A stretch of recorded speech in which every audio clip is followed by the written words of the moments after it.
Hello friends, मेरा नाम है डॉक्टर अरसलान और जेके होम्योपैथिक दवाखाना में आपका स्वागत है। तो दोस्तों, आज हम बात करने वाले हैं आईबीएस के बारे में।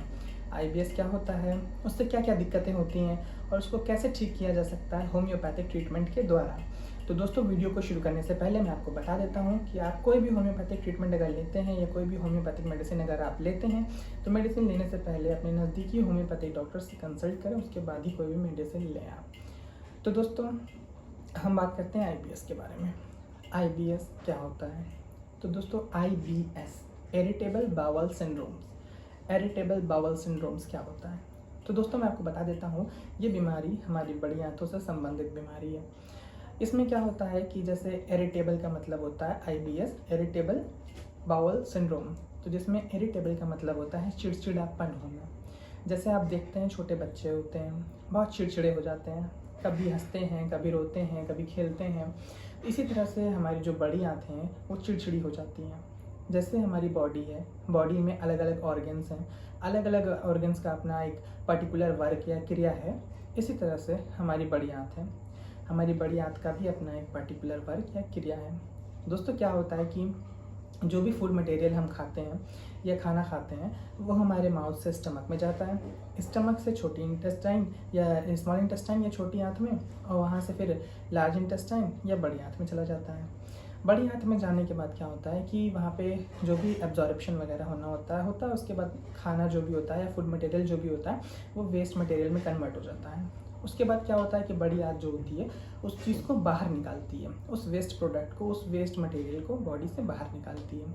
तो दोस्तों, इस कंडीशन में जो आईबीएस के पेशेंट होते हैं उसमें बड़ी आंत क्योंकि चिड़चिड़ी हो चुकी होती है तो वो सही तरीके से वर्क नहीं करती है। वो उस फूड मटेरियल को, उस वेस्ट मटेरियल को बॉडी से सही तरीके से बाहर नहीं निकाल पाती है। कुछ पेशेंट में ऐसा होता है कि वो बहुत तेज़ी से बाहर निकाल देती है, जिसकी वजह से उनको लूज मोशन हो जाता है। कुछ पेशेंट में ऐसा होता है कि वो बहुत रुक रुक करके उस वेस्ट मटेरियल को निकालती है, जिसकी वजह से उनको कॉन्स्टिपेशन हो जाता है। दोस्तों, ऐसा भी होता है कि अगर आपको किसी चीज़ का फियर सताता है या किसी चीज़ से डर सताता है, उस वजह से भी आपको ये बीमारी हो सकती है। किसी चीज़ के बारे में टेंशन लेना, जैसे कि, या फिर आप कह सकते हैं कि आपको बिज़नेस में कोई लॉस हो गया हो या आप बिज़नेस की टेंशन लेते हैं, तो उस वजह से भी आपको ये बीमारी हो सकती है। किसी चीज़ के डर सताने से ये बीमारी हो सकती है। इसमें ऐसा क्यों होता है? क्योंकि जो हमारे मैसेंजर्स होते हैं, जो हमारी जैसे बड़ी आंत में फूड मटेरियल चला गया, वेस्ट मटेरियल, अब वहाँ से हमारी बड़ी आंत से एक मैसेंजर जाता है हमारे ब्रेन में सीधे, और ब्रेन को बताता है कि हाँ, अब उसमें वेस्ट मटेरियल आ गया है और उसको बाहर निकाल देना है। तब फिर ब्रेन अपना एक्शन लेता है, जिसकी वजह से बड़ी आंत अपना वर्क करती है और फिर उस वेस्ट मटेरियल को निकाल देती है। तो दोस्तों, इस कंडीशन में अगर आपको कोई फियर सताता है या किसी चीज़ के लेकर के आप परेशान हैं, टेंशन में हैं, तो इस वजह से भी वो माइंड कंसंट्रेशन नहीं बैठा पाता है और मैसेंजर सही तरीके से वर्क नहीं कर पाता है। दोस्तों, मैं बहुत ज़्यादा साइंटिफिक लैंग्वेज में नहीं जाऊँगा, सीधी सादी लैंग्वेज में आपको बताने की कोशिश कर रहा हूँ। तो इसमें ये दिक्कतें होती हैं। तो अब हम बात करते हैं इसके सिम्टम्स के बारे में।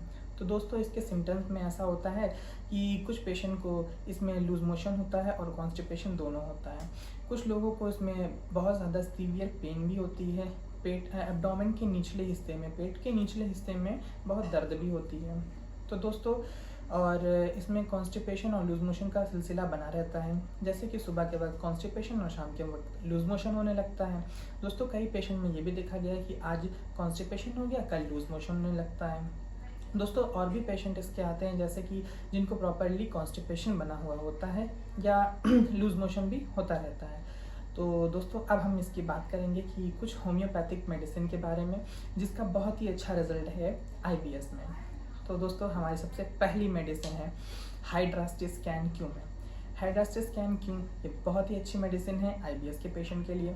दोस्तों, इस मेडिसिन को आधे कप गुनगुने पानी में 10 बूंद डाल करके हमें सुबह में, 10 बूंद दोपहर में और 10 बूंद रात में 3 टाइम लेना है।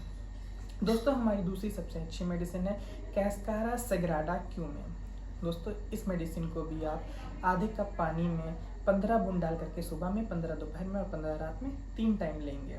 दोस्तों, हमारी तीसरी सबसे अच्छी मेडिसिन है लाइकोपोडियम 200 पोटेंसी में। लाइकोपोडियम 200 पोटेंसी में आप 5 बूंद सुबह, 5 दोपहर और 5 रात में 3 टाइम ले सकते हैं। दोस्तों हमारी चौथी सबसे अच्छी मेडिसिन है नक्सवामिका 30 पोटेंसी में।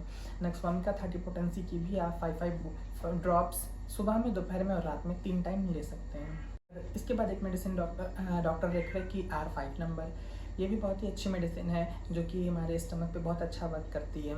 इस मेडिसिन के भी हम 5 ड्रॉप्स दिन में 3 बार लेंगे। दोस्तों इसके बाद एक और मेडिसिन है आर्जेंटम नाइट्रिकम 200 पोटेंसी में। यह हमारे ब्रेन और स्टमक का कंसंट्रेशन जो मैसेंजर पहुंचाता है उसको सही रखती है। दोस्तों आर्जेंटम नाइट्रिकम 200 पोटेंसी में भी हमें दिन में 3 बार लेना है 5 ड्रॉप्स करके। दोस्तों अब मैं बात करता हूँ कि इसमें क्या खाना चाहिए और क्या नहीं खाना चाहिए।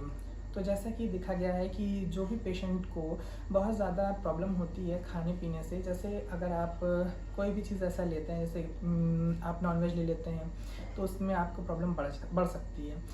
ऐसी कोई सब्ज़ी जैसे गोभी खा लिया, गोभी खाने के बाद अगर आपको ये दिक्कत होती है तो आप उस चीज़ों को, उस वेजिटेबल्स को या ऐसे फूड मटेरियल्स को अवॉइड करेंगे जिनसे आपको दिक्कतें बढ़ती हैं।